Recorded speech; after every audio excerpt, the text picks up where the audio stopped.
Magaalaa Adaamaa kutaa magaalaa Dambalaatti qindoominni hawaasaa fi caasaa mootummaa milkaa'ina sassaabbii galiif gumaachaa jira jedhame. Hubannoo uumurraa eegalee adeemsa raawwii keessatti siftoominaan hirmaannaan hawaasaa akka dabalu tolchuun hojiin galii raawwatamaa jedhan itti gaafatamtuun waajjira galiiwwanii kutaa magaalaa Dambalaa Aadde Bizinesh Asaffaa. Kun immoo kaffaltoota gibiraa fi waajjira gidduutti wal hubannaan akka uumamu tolchuun hojiirra oolmaa karoora qabameef gumaachaa akka jiru eeran.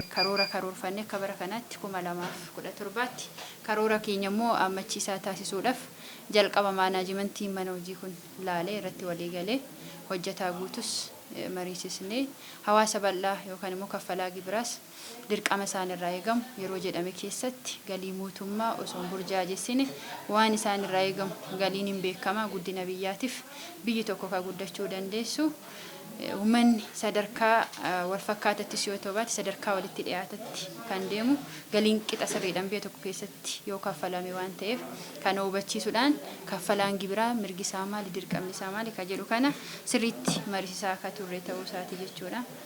Isa kanaanis uummanni dhufee uummanni irra caalansaa hubannoo qaba karaa miidiyaa garaagaraas fayyadamaa turre waan ta'eef dhufee kaffalaa ture. Kan achi keessaa karaa adda addaatiin immoo harcaa dhufes achi keessatti deemnee sakatta'uudhaan manaa manatti akka isaan osoo adabbii cimaa keessan seenne kaffalan itti taasisaa turre ni jira jechuudha. Leenjii garaagaraas kennaafi. Gama biraatiin qindoominni seektaroota qooda fudhattoota hojichaaf faana taasifamu daran cimaa adeemuu kan ibsan Aadde Bizinesh haalota mijatoo uumaman dhadhaabbata gochuun galma yaadame qaqqabuufis ni hojjetamaa himan. Maanaajimentii keenya faana qindoominaan irratti mari'annee bakka rakkoo jiru torbeettaan of kallattii keenye karaa furmaatatti waliin deemne guyyaa guyyaatti immoo oolmaa kan laalluu fi yeroo garaagaraatti sakatta'iinsa adda addaa kan waliin taasisaa jiru ta'uu isaati. Seektaroota qindoominaa wajjiniinis qindoomina qabna. Yaa'u itti aanaa hojii raawwachiisaadhaan hoogganama sadarkaa kutaa magaalaatti karoora waloo qabna. Torbeedhaanis walitti dhufnee hojii ilaalla jechuudha. Waajjira daldalaa, waajjira galii, mana qopheessaa, lafaa fi koonistirakshinii wajjin wal qabate maalirraa galii galchuu qabanii hangam galchuu qabanii ka jedhu kana maaliif galuu dadhabee ka jedhullee yeroodhaa yerootti kan qoratamaa turee fi qindoominaan kan waliin hojjechaa jiru ta'uu isaati jechuudha. Galiin keenya alatti akka nu jalaa nafneef lafarraa maaltu gala mana qopheessaarraa koonistirakshinii baaxiif goora wajjin wal qabate hundumaa wantoota galii mana qopheessaa akka kutaa magaalaa keenyaa fi akka aanaa sadanitti irraa galuu qabu guutuu akka galchuu dandeenyu yeroo garaagaraatti mari'achaa hojii keenyas qorachaa kan waliin dhufne jechuudha. Biyya humna ofiin waa hunda raawwachuu dandeessu uumuuf galiin murteessaa ta'uu hubanne xiyyeeffannoo mul'aticha madaalu kennuun damicha hoogganna kan jedhan immoo hojii raawwachiisaa olaanaa kutaa magaalaa Dambalaa obbo Lammaa Baqqalaati. Qindeessuu, bobbaasuu, gamaggamuu fi rakkoolee mul'atan adda baasuunis furmaata akka argatan tolfama jedhan. Waan hunda hammate baay'ee potenshaala magaalaa kana waan qabnu muuxannoo itti fayyadamuudhaaf inni tokkoffaa kan goone orienteeshinii kennine seektara qindoominaatiif jechaadha.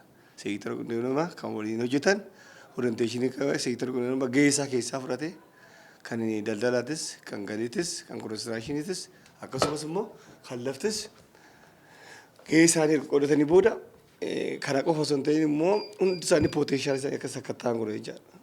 Kan idileetis kan mana qopheessatis jechaadha. As keessatti chaalenjiin mudata keessaa bara kana carraan qabnu immoo tokko reegulaayizeeshiniin jira. Achirrattis jijjiiramni tokko hin jira naannoo mana qopheessatti wal qabate. Kanarraa kan hafe garuu seektarri qindoominaa naannoo baaxiif gooroo jiru kana qindoomee manaa manatti gooxiidhaan bilisa gochuudhaaf itti deemamaa jira. Hawaasaa fi qooda fudhattoonni hojichaa qindoomina jiru daran itti fufsiisuu akka qabanis dhaamaniiru. Manni kutaa magaalaa keenya keessaa kan baaxiif gooroon kaffalu akkasumas idileen kaffalis galiin kun kan guddina biyyaa ta'uu hubatee galiin diinagdee biyya tokkootti murteessaa ta'uu hubatee isaanuu fayyada waan ta'eef hinaaf waan ta'eef akka galchan amsa kooti. Tajaajilamtoota keessaa kanneen dubbifne yaada kennaniin. Daldala kutaa magaalaa kana nu gibira keenya haala seera qabeessaa fi yeroo isaatiin kafallaa jirra. Innu akka kutaa magaalaa kana gibira kafalaa olaanaadha nu.